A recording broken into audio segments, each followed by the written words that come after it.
queria, antes de mais nada, agradecer ao professor Yuri e cumprimentar pela importante iniciativa, embora a gente já tenha realizado diversos eventos sobre as questões socioambientais no âmbito da nossa faculdade, é a primeira vez que vi uma convocatória da faculdade. Isso é extraordinariamente importante e eu cumprimento com a professora também, vice-diretora, vice-coordenadora dessa comissão. E é um prazer partilhar, conhecer a professora Marta, o Francisco, que a gente já se conhece desde quando nós tínhamos mais cabelo, né, Francisco? Eu perdi mais que ele, e o professor José Miguel também. E eu trabalho com essa questão, essa evolução, enfim, né?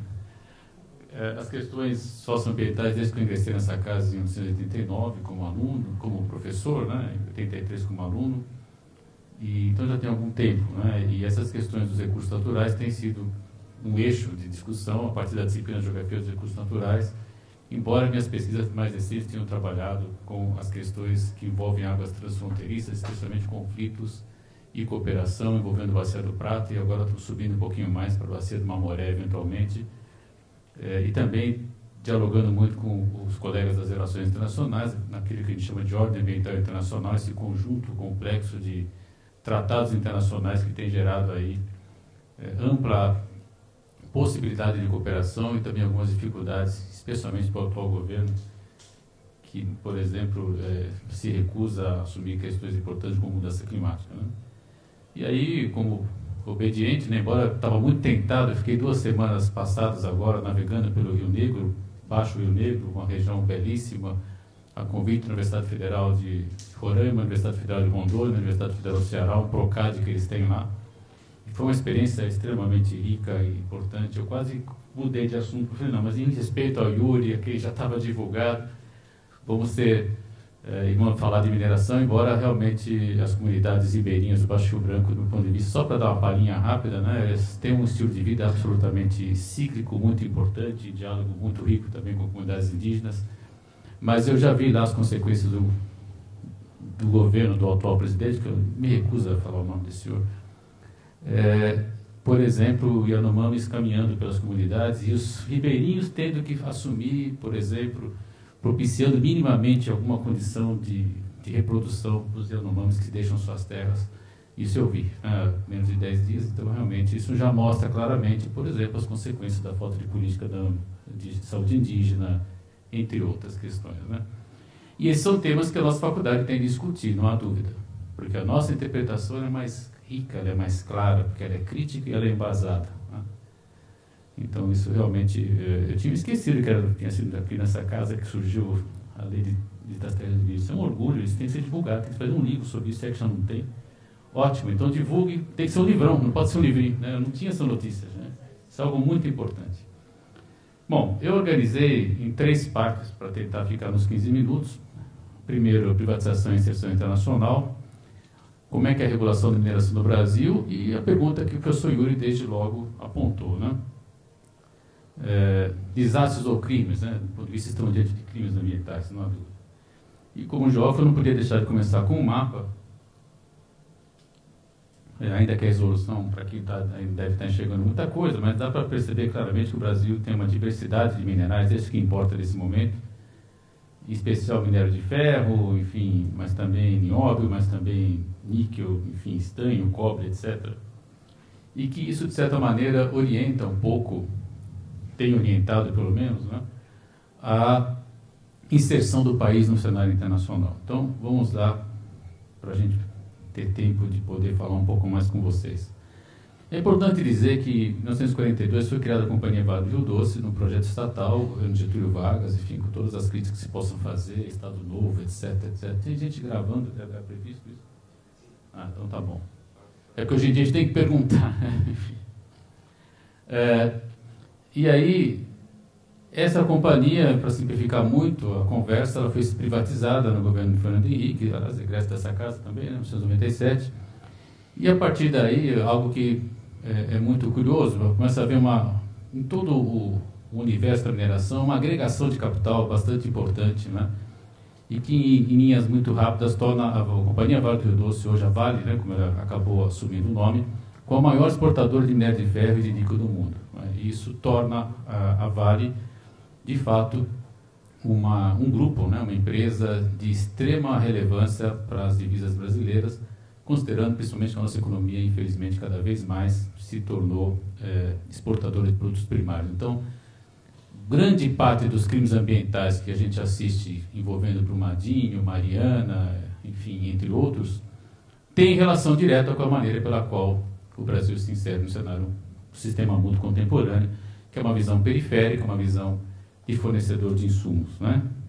De um lado, soja, ainda café e principalmente a mineração, né? Aí eu trago aqui alguns dados, eu sei que vocês vão ter dificuldade de ler, mas é que são trimestres, né? Esse aqui é o último relatório que a própria Vale disponibiliza. Há um decréscimo do quarto trimestre para o primeiro trimestre, até eles estão sentindo a recessão, curioso.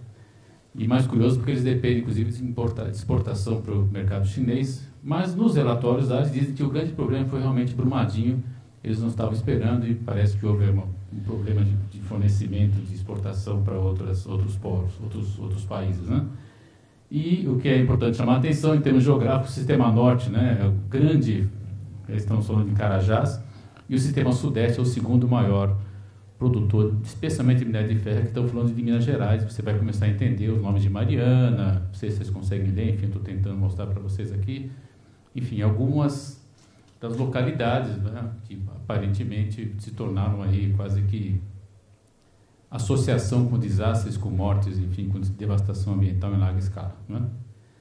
O que é importante lembrar é que a Vale hoje, ela tem uma composição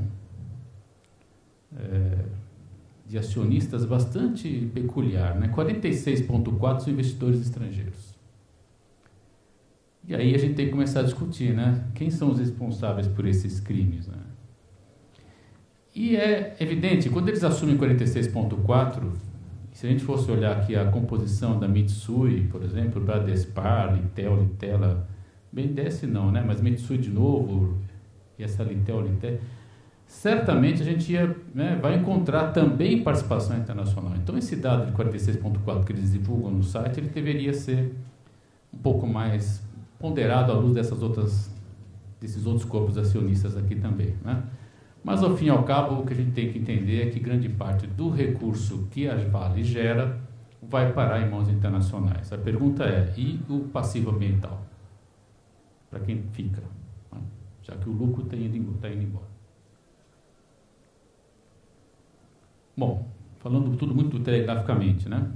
A regulação. Depois a gente pode conversar mais se for o caso.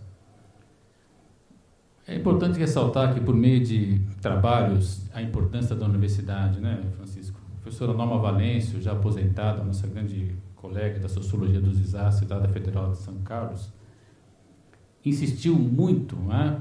A primeira vez que eu ouvi falar em segurança de barragem foi numa tese de doutorado de um aluno dela, já tem mais de 10 anos isso, bem mais até, e ele dizia da possibilidade de rompimento de uma barragem, não essas de rejeito, mas as barragens de hidroeletricidade, né? E a partir daí, então, ela desenvolveu praticamente uma cruzada que, felizmente, culminou na Política Nacional de Segurança de Barragens. Foi criada em 2010 por meio de uma lei.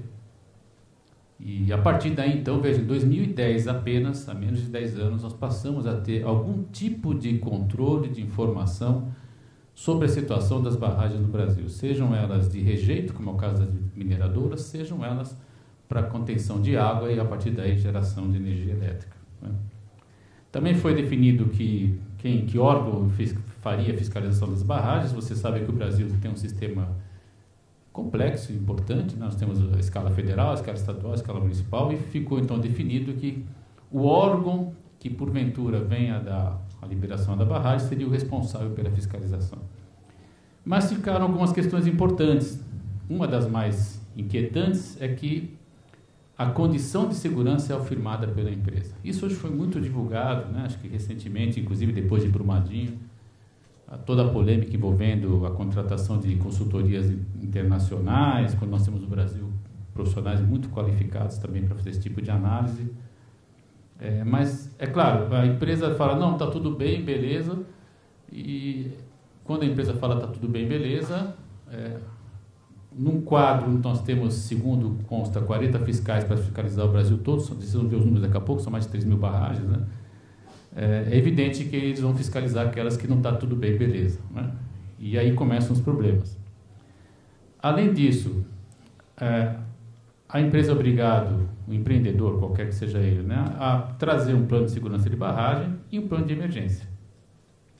Só para dar algumas informações, né, no caso desses episódios recentes, o plano de emergência, se tinha, orientou as pessoas a irem para a direção errada. Né? No caso de Brumadinho, por exemplo, tem depoimentos lamentáveis, né, de pessoas que diziam: os colegas que se dirigiram para onde houve treinamento tiveram problemas, né, talvez não tenham saído. E os que, por acaso, correram em direção oposta acabaram se livrando. Isso é uma coisa muito séria, porque mostra que, no mínimo, esse plano foi mal desenhado, para dizer o mínimo. Né? Precisaria investigar com mais calma. Claro que depoimento, a gente também tem que aferir o quanto isso tem menos de emoção e mais mas, enfim, é necessário também. Ou seja, temos aí, para quem está sem assunto, para monografia, né, para trabalho de graduação, para dissertação e teses, um universo, né, da cultura do risco. Para um autor importante, né, o Rick Beck, né, a sociedade banaliza o risco, nós estamos todo momento diante do risco e banalizamos o risco, inclusive em situações de eventos com essa grandiosidade, que é aqueles que envolvem as barragens. Então, veja, são 24 mil, né? Eu falei em 3 mil porque 3.500 é que acabam, de alguma maneira, trazendo uma situação de risco. 3.500 por 40, cara, dá muita barragem para cada fiscal fiscalizar, né? Com os recursos que vocês imaginam que estão disponibilizados. E aqui é um dado da Agência Nacional da Água, né? Como a gente gosta sempre de cobrar dos alunos, então está aqui o site, né? Acesso em junho. E para quem quiser ver o relatório, o último que tem de 2017, por razões óbvias o governo passado não apresentou, eu imagino que o governo atual não vai querer apresentar os dados de 2018, mas se você clicar, depois eu posso deixar a apresentação, e você vai encontrar essa relação toda, né? Todas as 24 mil, inclusive a situação que cada uma está. Só que essa situação, como eu disse, ela é autodeclaratória. Então o órgão fiscalizador, eu falei: bom, se você disse que está difícil a situação, eu vou lá olhar. Mas ainda assim nós temos 3.545. É curioso, porque quando ocorreu o episódio, né, de Mariana, e a imprensa olha para a gente, né, aquela coisa dos 15 minutos de fama que todos temos direito, e eu fui lá, falei em algum lugar, aí um dia aconteceu de novo o Brumadinho. Aí eu tive um frio na barriga, porque eu estava na TV Cultura e a repórter falou assim: o senhor falou que ia acontecer de novo, né? O senhor lembra? Eu confesso que eu não lembrava, mas enfim, quando ela botou no ar, e eu tinha falado: vai acontecer de novo. Por que vai acontecer de novo? Porque com 3.545 classificadas com risco e com a capacidade de fiscalização que nós temos, é evidente que não vai haver como, né, evitar novas catástrofes anunciadas como essa. Né? Então aconteceu 2015, tivemos agora 2008 e está por ocorrer já uma outra que eu vou procurar mostrar a vocês aí. Né? Para piorar as coisas, depois do golpe, o governo Temer, né, em dezembro de 2017, ele acaba com o Departamento Nacional de Proteção Mineral e cria a Agência Nacional de Mineração, né, que flexibiliza ainda mais as normas de mineração. É importante dizer que isso também foi acompanhado por alguns estados, né, inclusive o estado de Minas Gerais. Enfim, e aí estabelece uma classificação nacional de barragens. Quando você olha o dado da Agência Nacional de Mineração, isso aqui são dados do último relatório, fevereiro de 2019. Eu peguei no site um pouquinho antes de ir falar com vocês, né? Eles colocam aqui, com alto risco, 219, né? 157 médio, 49 baixo. Tentei, de tudo quanto é modo, compreender o que eles chamam de alto, médio e baixo, não tem nenhum tipo de pista, enfim, né? Então, de qualquer modo, nós estamos falando aí de uma situação ainda complexa, né? E aí, então, a situação, né? Desastres ou crimes, né? Então, eu vou comentar rapidamente 4 situações, né? 3 que já ocorreram, uma que está anunciada, e se eu passar do tempo, aí você me cutuca, eu paro de falar, porque, enfim, temos ainda o professor Wisnik para falar, e certamente vocês têm questões importantes. 5 minutos, então eu vou acelerar mesmo, né? Mariana, 2015, 19 mortos. Acho que foi muito falado sobre isso, né? Aqui é uma foto de um fotógrafo importante. A Universidade de Salamanca fez um livro belíssimo sobre essa questão. Tive a honra de ser chamado a fazer um pequeno texto introdutório. Depois, se vocês quiserem, está lá disponível. Eles têm um Centro de Estudos Brasileiros que houve uma cooperação muito intensa com a nossa própria faculdade, uma época, enfim. Mas, para simplificar muito, né, a área afetada é maior que Portugal. A água chegou, essa cor, né, dessa água, com os elementos químicos que eles nunca informam. Isso é que é muito assustador, né? Nós não temos sequer um detalhamento da composição química dessa substância que está correndo aqui. E isso é muito preocupante, né? Em termos de impacto ambiental, isso é devastador. E essa mancha chegou ao Oceano Atlântico, né? Para falar pouco, ficar nos 5 minutos, é um caso menos noticiado, em Barcarena, em 2018, aí não foi a Vale, foi a Hydro no norte, uma empresa norueguesa. Aqui, veja, essa situação é pós-evento com chuva, então houve um agravante. Além do vazamento, é curioso, porque foi detectado pelo Instituto Vando Chagas um vazamento, né? Eles tinham um duto que liberava material da barragem de rejeito para um corpo d'água. Quando choveu forte, o que ocorreu foi que a cidade tomou essa cor, né? E aí houve uma polêmica, eles foram extremamente, no mínimo, eu diria, deselegantes, né, em tentar desqualificar o Instituto Vando Chagas, pesquisadores de alta qualidade, atestando, enfim, encontraram lá o duto, né, com material, etc. Enfim, para acelerar também, Brumadinho, mais recente, uma situação ainda mais traumática, 246 mortos, 24 desaparecidos, é o maior acidente de trabalho que o Brasil tem registro. Por que acidente de trabalho? Porque, olha, você podia pensar o que fosse, mas você botar o refeitório na direção de onde a lama escoar, em caso de rompimento da barragem, aí, olha, para usar uma palavra amena, tem colegas das letras aqui, no mínimo é negligência, para usar uma palavra amena, podia usar uma palavra um pouco mais pesada, mas vou ficar com negligência porque estão gravando, né? É negligência, para dizer o mínimo. Então, se trata, de fato, do maior acidente de trabalho, porque as pessoas estavam almoçando, não tiveram nem tempo de ouvir a sirene, imagino, porque, né, devia estar lá comentando de futebol, etc., hora de almoço, e de repente veio uma lama, né, e gerou o que acabou gerando. Só para vocês terem uma ideia do impacto disso tudo, hoje ou ontem, enfim, foi encontrado um corpo intacto, porque ele foi envolvido na lama de ferro, né, e o minério de ferro não decompôs o corpo desse cidadão. Enfim, é um engenheiro de operação.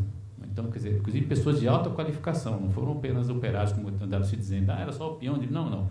Um engenheiro de alta qualificação também, encontrado hoje, o corpo dele ontem, enfim. Ontem, né? Obrigado. E uma das consequências mais sérias é a contaminação do rio Paraopeba, que é afluente do São Francisco. Então, essa contaminação já chegou na bacia do São Francisco, que é o principal rio genuinamente brasileiro, né? O rio da integração nacional, com todos os mitos que a literatura trabalha também de maneira brilhante, mas que hoje está contaminado por essa ação, né, desastrosa, certamente, e eu diria criminosa da Vale. E para encerrar, né, Barão de Cocais, depois aqui de 2019, porque há uma incógnita, né, eu estava viajando lá pela Amazônia, chegava quando consegui internet, os apps entrando, e a imprensa querendo, fala sobre esse setor. Eu falei, cara, eu estou na Amazônia, não tenho informação alguma, não dá para falar nada, desculpe, né? A imprensa é sempre muito ágil, aquela coisa para ontem, não dá para ser como eles querem, nem sempre, pelo menos, embora é muito importante o papel da imprensa em divulgar essas questões, evidentemente. E aí há uma ameaça de rompimento de um talude, ou seja, uma parede, né? Não é exatamente ainda a barragem em si, né? Mas a expectativa é que, se porventura esse braço, esse talude se romper, ele vai gerar uma vibração que poderia vir a trazer também o rompimento da barragem. Enfim, então esse é um cenário que está posto hoje. A Vale lançou um alerta 2, né? E é um alerta muito preocupante, isso gerou a evacuação. Por exemplo, houve algum aprendizado em relação já a Brumadinho, né? Já houve uma evacuação, as famílias foram retiradas, mas sabe-se lá com qual critério. Eu tenho acompanhado, a Vale soltou uma pequena nota dizendo que algumas ações protelatórias foram assumidas, e com isso o talude está um pouco mais estável e voltou para risco 1 e convidou as famílias a voltarem. Eu não voltaria para esse lugar, de fato eu não voltaria, né? Enfim, então estamos aí quase que em stand-by, né, para ver. A própria Agência Nacional da Água e a própria Agência Nacional de Mineração também falou que, inclusive deram até data, olha, no avançar, né, da velocidade, porque o talude está começando a andar 10 centímetros por dia, quando ele andava 10 centímetros por ano. Então isso é muito mais rápido do que era, e isso pode realmente romper. E fizeram alguns cálculos, isso vai acontecer no dia X. O dia X chegou, não aconteceu. Enfim, não sei o que estão esperando, né, e que tipo de ação está sendo tomada. A pergunta é, nessas 4 situações, tivemos plano de emergência? Tivemos plano de evacuação? Tivemos plano de contingência? As pessoas foram alertadas? Não. Né? Nesse último caso, sim, né? É a última situação, enfim, pelo menos algum aprendizado nós estamos tendo aqui. Agora, nos 3 anteriores, muita gente acordou ou não acordou, né? Porque a lama veio e vocês podem imaginar o volume material, enfim, a quantidade de elementos químicos, tudo isso varrendo, né? Literalmente, vastas áreas e com implicações de longo prazo. Também é importante pensarmos nisso, né? Nós estamos falando de passivos ambientais de longuíssimo prazo, até que esse material se decante, e mesmo depois de decantado, se você tiver chuva intensa, isso pode também novamente aflorar, e com isso nós temos novos ciclos de contaminação. Enfim, em linhas muito amplas é isso. Agradeço bastante ao professor Yuri, a assistência de vocês, os colegas da banca aqui da mesa, e fico à disposição se for o caso para alguma questão. Obrigado.